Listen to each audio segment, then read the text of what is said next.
Jeg synes bare egentlig, det er sjovt at komme herud. Jeg går også til spejder, hvor vi også kommer ud i naturen.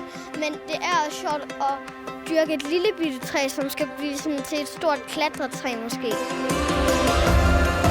Vi står her i dag ved Giber Ringvej, Aarhus Kommune, Plantetræ og en masse sponsorer har været med til at rejse skov, 23.900 træer.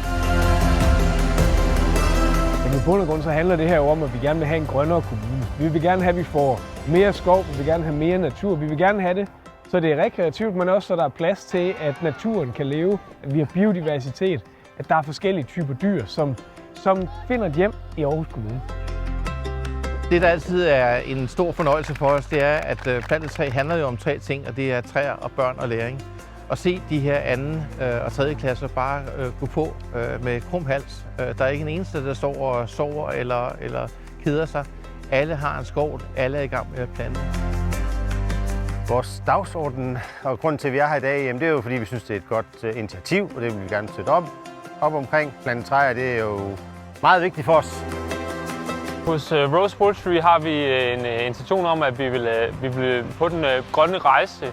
Og det betyder, at vi går op i den grønne omstilling. Vi prøver at mindske vores klimapåvirkning. Vi prøver at mindske vores plastikforbrug på emballage osv. Så det her samarbejde med Plantetræ, det taler bare ind i hele vores overordnede CSR-strategi, som går mod en grønnere fremtid. Vi har et fantastisk samarbejde med Plantetræ. Mange af de ting, der sker i Aarhus Kommune, kunne ikke lade sig gøre uden Plantetræ. Den finansiering, vi får, det reach, som organisationen har, er helt fantastisk.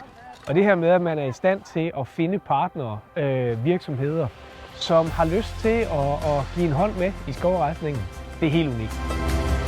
Vi gør det her sammen med Plantetræ, fordi vi jo er i en branche, hvor biler de forurener, og vi vil gerne trække CO2-regnskabet lidt i den anden retning.